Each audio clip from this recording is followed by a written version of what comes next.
everyone, welcome back to my channel. Thank you so much. If it's your first time, thank you for clicking, and I hope you subscribe and you stay. And today's video is as exciting as the title, and I want to give you my experience when I was in late teens and in my early 20s, aka when I was in uni, and how I survived in terms of, finances, balancing it all, and being an A student. So first things first, this video is not meant to bash anyone. It's just my story and my view on matters that really affect the society and the millennials, especially young girls in their 20s, even young boys. And ideally how I wiggled my way through to adulthood and becoming a mom, and how I'm surviving now. So whatever you're doing, do you boo. If you get something from this, if you feel like you need to reflect about the things you're doing in life currently, still do you. All right, so I cleared high school when I was about 19, but before that I was already like working. So I used to volunteer a lot, and my volunteering used to happen during the holidays. I'll go to my local church then, and I'd volunteer and I'll get a bit of pocket money. So I kind of started hustling since I was young, because the way I was brought up in the hustling world. Like, you gotta work, you got to take care of take care of yourself. And I think that in a way threw me at the deep end, and of course I had to learn how to swim.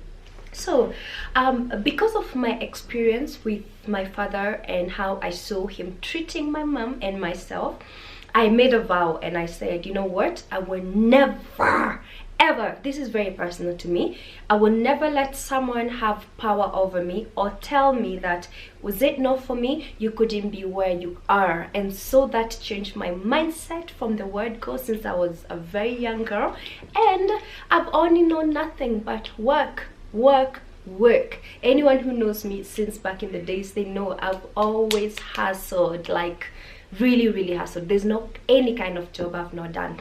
Anyway, so fast forward, the way you clear and high school and you're like, man, what do I do?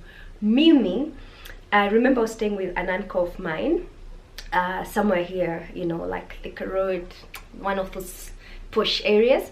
And I was like, I really need to work, because I wasn't sure if he was going to pay for my uni, because he had my cousins and everybody else really relying on him. And my intention was to go to USIU and do public relations. And good thing is I had passed very well for in my high school, but at the same time I knew he was really straining to give me pocket money and all that. So what did I do?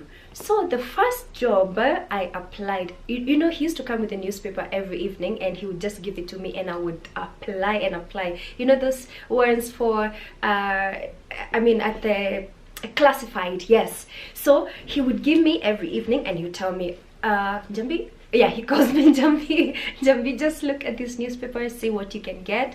And I would like really apply. And the funny thing is, if you saw my first CV, it was like one page. And you know what was in my first CV? I had written I volunteered in my school staff room, volunteered at the national park for cleanup, volunteered in my local church, and then my experience was I don't know, head girl. It was so hilarious, and I don't know the leader for which do where, but this goes to show that there are people who are still willing to give someone a chance. So if you're in high school and you have a particular place that you can hook yourself and say, I'm going to be the chairlady of drama festivals, I'm going to be the whatever responsibility you have, do not leave it out, because I'm sure a lot of young people who come straight from high school and they may be looking for a small attachment or something to do, maybe an internship, they don't know exactly how to go about it. Do not leave anything behind. That is an experience. You're 18, you're 19, what else do you know? That's the only thing you've done, so don't be ashamed. I had a 1-page CV. I think it was actually a half-page CV, and my referees were like my high school principal, the director of the school, and our pastor. Yes, sometimes you just have to like forge your way through and make it work. Anyway, so fast forward to I'm done with high school, the results are out. I'm like, what do I do? So I would check the newspapers and I'd apply, and I got my first job as a sales girl. You know those people who go and start selling items, but then they tell you that if you get this, you have to scratch something and then you will win something. If you don't win something, you have to pay for it. Hey, kumbe inakwanga uongo. There's nothing you win, you end up paying for it. So I worked for a freaking half a day. I came back to the office, I told them I cannot do this. You know why? Because we were like a group of us, and we got chased with machetes. Like, guys were running after us like nyinyi niwezi, somewhere I think on Mombasa Road. I came back, I was like, I'm sorry, I quit. Give me, I think we're supposed to get like a 250 bob per day or thereabouts. So I was like, please give me half my my salary, because I needed bus fare to go back home. And that is how my first real paid job went down. And I'm telling you, those guys, yeah, they interviewed us, eliminated some. Hey, what a two. Anyway, fast forward, before long I got another job as a waitress. Yes, I worked as a waitress in a restaurant called Capri 7 in Hurlingham, and this is where I first got my, you know, pennies. Like we would get paid, I think 300 or 500 bob, I don't quite remember, a day, and we would get tips on top of that. And I really worked. So the harder you work, of course, you'd go home with maybe 1,000 bob, 1,200. That's a lot of money. You know, at that time it was a lot of money. And I remember the first few times I would come to town, and then where I was supposed to connect the matatu back home, I would buy, there were those hawkers, and I would buy like some black sweaters and white shirts because they were part of the uniform. And then fortunately or unfortunately, you know, where I was living with my relatives, they were like, we're sorry, we cannot keep you anymore. And then I'm thinking, oh my god, what do I do? I just got a job that is actually paying well. Where do I go? And that is how I moved to my first little house. Let me tell you guys, I'll give you this story in details, but I moved in some place in a ghetto. I was paying 4,000 shillings, but I was working my butt off, and I kept paying. And then I got another job as a data entry clerk, which held me for some time. I remember the first check I got was for 60,000. Like I think it was around 62k. I was working with one of the leading banks, and I remember, listen guys, I remember when I went for this interview, I was just simply a Form 4 leaver, but at the interview there were graduates, because this was a widely publicized you know, job. Yeah, so I was there, and I was the second person to arrive at the headquarters, and I was seated there, and being the second person, of course they always make note. They were like, wow, that is that person keeps time, that person works hard. And also when I went for the interview, so there were two phases. So there was the oral interview, and then the following day there was the practicals, which was the data entry. And I got that job. Fortunately, I worked my butt off. I really worked hard, and that's how I got my check. Oh, let me tell you before I even forget, so December, when I was still waiting for my results, there was this other job that myself and a bunch of other young people had gone to apply for. It's somewhere, it's a call center on Mombasa Road. Guys, I went there, I got interviewed. The first 3 times I failed miserably, because you had to like listen and type, and I wasn't so good with the computers. And I even went for another Swahili one. My Swahili is pathetic. I think the interviewer was just looking at me like, girl, this one. But let me tell you, what happened was that failure, the rejection, really pushed me to actually working harder. So with the data entry job, for me to enter the details in the computer meant that I had been really practicing, and this was months later. And I look back and I say, thank God I was shut out, because I wouldn't have known how to be a better person. So yeah, so data entry clerk. By the way, I didn't even tell you, when I moved into that place, I did not even have anything. My mom just gave me an empty meko cooker, gave me some 2 plates, 2 cups, 2 sphurias and their lids, like little things. And I remember just going there and I was like, I don't even have a freaking mattress. I was sleeping on the floor. Like, I used to tandika a duvet, and then I like cover myself with a blanket for several weeks until I got that job. So the first thing I bought, of course, was a TV.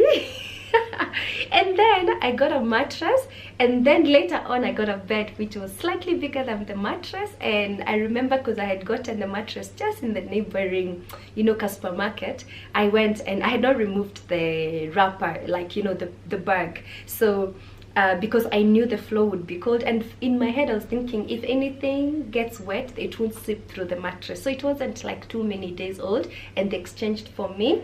Wow, this man, memory lane, like nime survive. Anyway, so that entire year I really worked. I got recalled again for the data entry, and then at the same time I started my ICDL classes, like every other person, I guess, who cleared, you know, a high school at around that time. ICDL is an international computer driving license. This is where you do all the computer packages that are internationally recognized. So I started paying for my own things. I would pay for this rent, and then shortly after I got yet another job at a car dealership as a PA to one of the owners, and this is where I stayed for a long time. And just before that, I was also I did my driving classes, and I practiced. Of course, I bumped a few cars, but the person was so kind, because I think they saw I was young and very hardworking, and of course they would forgive. They always had their guys, like of course it's just a small bump. And yeah, I really worked in that car dealership. I moved into yet another place, and I was getting paid 15,000 a month. I was paying my rent around 6K now to this new place, and I was able to like manage, because I wasn't spending anything on bus fare. They had given me a little duet. I'll never forget, it was a KBU something, yeah, a duet, a green one. And so I used to like come home with it, go to work. So I never really used to worry about bus fare. So the only thing I used to worry about is food and all that. Fast forward, I was also at the same time when I'm working, taking my Spanish classes. Hola, ¿qué pasa? Yeah, which I've totally forgotten. I did very well, by the way. I was really determined to, like, you know, do this thing, you know, like learn new languages, learn everything and anything I could at that time. And then remember my uncle, the one I told you? So unfortunately he couldn't make it to take me to uni, but he was a very supportive, he's my father figure to in my life till now. So he was very supportive. So I used to like update him and tell him what I'm dreaming to do and all that. So let's go back. So I'm working at this car dealership. I'm studying Spanish because I had an intention. I wanted to apply for a school in the US, which I did, and I got picked in this college called Piedmont Community College, somewhere in North Carolina. But when I went to the embassy, they denied me the visa. This is in 2010. They denied me the visa, and so I had to come back to square one. And by this time I had gathered, like I had called whoever I needed to call, all my relatives, and I was telling them I'm going to America. I just need 1 semester school fees, just for 1 semester, and an air ticket, because I had already organized with my friend who was helping me apply for the college. She was also there. In fact, she's the one who was sending me all these applications and all that. yeah, unfortunately when I got denied, so I had to go back to the drawing board. So this is 2010, and by the way, I skipped a part between 2010 January and that time. I went to the embassy July 2010. I was studying. I did something called it's law in ILEX. ILEX is Institute of Legal Executives in the UK. That time, if you know this current MKU, it used to be called Inorero University. And yeah, I was there and I did the first, it's a 1-year course, so I had done the first one. And we would do the exams and they would be sent to the UK. And so around this time, I'm going to the embassy, the exams are being sent there. And mind you, I was still working. So when I got denied the visa, I had already like established I'm not going back there, because I was so sure I was going to the US. And guess what else I was doing, guys? Me, I think my head just operates like a crazy person. I was also studying German in Goethe Institute. So I did only level 1A, of which I passed. So what happens is I was really determined to leave the country. So I was either gonna go to the US or I was going to go to Germany as an au pair. So who is an au pair? So an au pair is any young person below the age of 24 who could after passing the exams, they would go, you just stay with the family and become like their nanny or whatever it is that they want you to be. It's like you work for them. And then what they do in Germany, the school fees for international students is like to the bare minimum or none at all. So the idea was for me to go there, study more German, study in Germany, and life would take me wherever it wanted to take me. So unfortunately, both the US and the Germany trips failed miserably. I remember I was like mini depressed. I cried it out for like several weeks. And then remember, I had really like gathered money. So God, oh my God, okay, I've been such a hustler. I bought a shop in town, Diamond Exhibition Mall in town on Moy Avenue. So I think that time, this is still 2010, yeah, just there, August thereabout, yeah. So I bought this shop and I bought it with the lady who was working there, and plus the stock. I think this lady just wanted to get rid of it, but this is something I had been thinking about, because I was always like, where to what can I do next that is good. And so I was now left with this option of having a shop. At the same time, I knew education would come first. Little did I know that from my results, from my KCC results, I had already been admitted in KU Law School. So something just told me, Ebu, go to main campus and find out, because they had their September intake. Go find out if there's a letter for you. So Mimi Uyo, KU, true enough, I found I had been admitted, and that's how I joined KU Law School in 2010 September. Now, university is a very different life, a very different place, and so I had to like literally balance my shop. Remember, this lady who was working for me was actually an older lady, so she was mjuaji, so she would do her own things, you know, mix up the mathematics, and then I would just be left thinking, maybe my business is not doing well. So at the same time, the same people who had come to like really assist me to go to UK, my family is very much education oriented. They were like, okay, fine, tutakulipia this semester, but ujipange. And I was determined. So later on, I would just keep asking for money, like, oh, I need to pay for the shop, I need to pay for this lady's salary, because I was sure in my head this shop was going to sustain me, sustain my rent, sustain my school fees, I had big dreams. Little did I know, business is like a baby. You have to wait for it to sit, crawl, walk, run, and it all happens in different times. All right, so anyway, so towards now 2011, I'm in my first year, second sem. I also started like small gigs here and there. I started my modeling, and modeling I started with runway modeling, and I remember my first gig, December 2010, was Lucy Rao's it was a university student project that would air on Citizen. I don't know if you guys can remember. If you remember, you can comment down below. Yeah, but I remember being on my feet the whole freaking day, since like 7 a.m. till like 10 p.m. But thankfully it went very well. Out of that I made 4K and then slowly like gigs would come up. I did some on the bridal. I would do little runways here and there. So fast forward, I get to my towards my second year in uni. I had to give up my shop, so I sold it because it wasn't doing well, and I had to decide, is it school or is it the shop? But the good thing is, now with that I was able to focus more on my school, which I thankfully never failed a paper ever until I was in 4th year. I just failed one paper, and I think it was the entire class, retook it, and boom. So I never really missed anything out. So I had to decide, how do I carry on my life like this? So gigs began. So I was doing the modeling.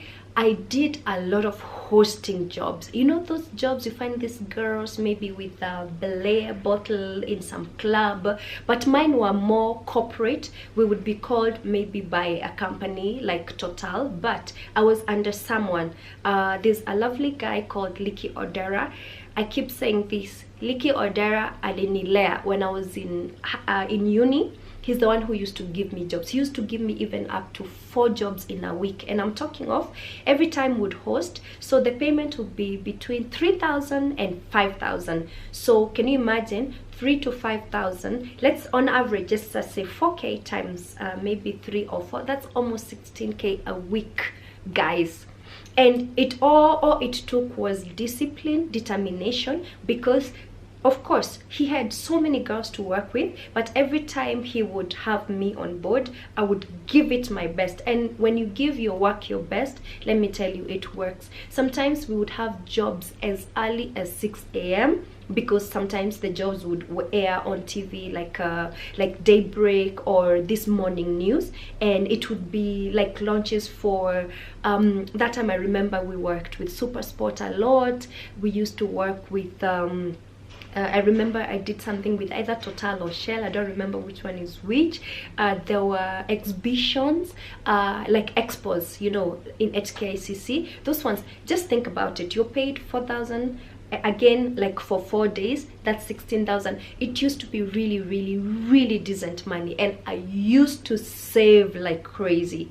Anyone who knew me from uni days would remember that I have never been a party animal. I was always in my apartment, always like doing what I needed to do. Mi nilikuwa tu najipa raha mwenyewe, you know. I would even like during closing days and everyone is going to party, me I would be like, I'm not about that life, because I didn't want to. I didn't have any money but I did it. I had the money, but I felt like I needed to invest more in my future than, you know, to be honest, blowing money on shots or alcohol. So but it doesn't mean I didn't party. I partied, but in very good moderation. I'd go out with a few friends, maybe we get a bottle of wine, maybe at K1 or wherever. Yani, my partying used to be planned. But let me tell you, it's not like I didn't have fun, but let me tell you what my kind of fun was. I really loved furnishing my apartment at that time. I was in uni, but I had like an apartment which I had gotten with a roommate who kind of disappeared after some time. So I was left with this big apartment, but I really enjoyed like furnishing it. I would buy like old seats and then refurbish. I was always thinking, how can I have something without spending so much money on it? Does that make sense? Yeah, so I would do that, and then I would also travel a bit. I traveled quite a bit when I was in uni. I went, you know, like to Europe with MUN, you know, Taimun. I would travel like all over the place. That was my thing, but it didn't mean that I would wake up and travel. I would plan for like a whole year, bribe my relatives, and I'm telling them I'm going for this thing for school. please, just, you know, someone give me an air ticket or do this. And it used to happen. Again, this brings the power of the mind. So at the beginning of every year, I used to really journal, and I would have like diaries, and I would write, in January, this is what I hope to achieve. In February, this is what I hope to achieve. Let me tell you, the power of writing and the power of the mind, it's out of this world. The word is in your hands. When they say it's in your hands, they really mean that. And also the power of attraction. Anything I would actually put my mind to, it would come to be. Anyway, so the short and long of this is, throughout uni, I just knew life like school. I knew life as work, and I knew life as just a little bit of fun. And I used to ask myself, fine, I'll go drinking. What do I gain? First of all, I'll ruin my skin, I will ruin my hair. And honestly, partying never really brought much satisfaction in my life. I've never been a party animal. Every now and again, when things are going down, it would feel good because it would be new and I would have like really good company. And then other than the gigs I would do for Licky and also a few other companies, I started now doing commercial modeling in 2012. And of course, this would bring in some very decent amounts of money. Some I would use it to like you know, clear school fees. Also, I traveled quite a bit via modeling. We shot a few commercials out of the country, so that's how I included part of my modeling. And let me tell you, a check of 2,250 for a university girl can last her quite a long time. I would pay my rent and then, you know, just take care of the necessary things. I worked with so many brands, like maybe over 15 brands in the last I can safely say 7 years, because 2012 and now it's been 7 years. I did with Close Up, Coca-Cola quite a number of times, Happy Detto, OLX, can I even remember, Darling Hair. Oh man, I have done with so many companies. So you can see how once you establish yourself and you put your focus and your mind onto something, then you can always make it without really relying on someone else. And that's exactly what I did. My life was almost a mystery to so many people, especially my former schoolmates. And the thing is, whatever you do in the dark comes to light. And I was like, you know, a lot of people said so many nasty things about me. They said, I'm dating a Mzungu. And I was like, guys, don't you want to believe in your power of the mind? Don't you want to believe in the power of your hard work? Because that's exactly what I did. I believed in myself. I've worked since I was freaking 16 years old. And here I am, a grown woman, and still hustling. Still hustling. To this day, I don't rely on anybody, and I mean anybody, to like put anything in my life. No one gives me like money at the end of the month or at the end of the week. I mean, anyone who has a privilege, please enjoy on my behalf, because I don't even know how to do it. I feel powerless. I feel helpless. I feel almost like I'm giving away my power, like to ask someone, can you do this for me? It's actually a weakness, but it's a weakness that originated from the way I was brought up. It's a weakness that I got from seeing how my dad used to like have my mom at his mercy, and I really hated it. So this is something I'm hoping that I'm teaching someone today, and honestly making you believe that whatever that other person can do, you can do it for yourself. But I'll tell you for a fact, it doesn't mean I've lacked. It doesn't mean that I've not lacked. It doesn't mean that I haven't had chances whereby I'm like, oh my god, I wish someone can take care of me. But I remember one thing: God is the owner of all earthly and heavenly wealth, and he is my father. So he's the only guy I ask for anything, and trust me, he will never ever disappoint. So again, this video is not supposed to condemn anyone. I mean, I've not been able to afford any holidays to Bali and wherever, and if someone can do that for you, and if your conscience is okay, girl again, boy again, do you boo. All right, so I hope you got something from me today. I'm not really against sponsors, but again, it's a personal choice. It's a way that if someone feels like they need to live that way, then so be it. So be it. All right, but always think about your future. Where are you going? How do I benefit from what I am doing during my youth? Because the sins, the actions, the inactions, the choices we make always come back to us. So sponsors or no sponsors, comment down below and you tell me what you think. This was just a story of my teenage come 20s life and how I survived through uni and how I'm surviving till now. And I hope that you enjoyed this video. Let me know what else you'd like me to discuss, and I have a feeling the next video can be about maybe modeling and how you can hack into the industry. So I'd really love to walk a lot of you through that, because it's not an easy journey. So many people are clueless. I get DMs every single day.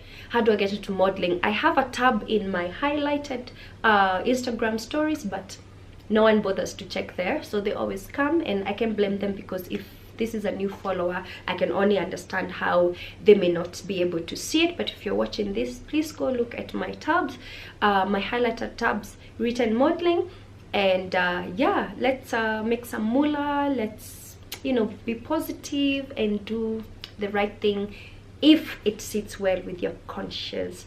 Thank you guys for always watching, for your support. I'll see you on the next one. Mwah.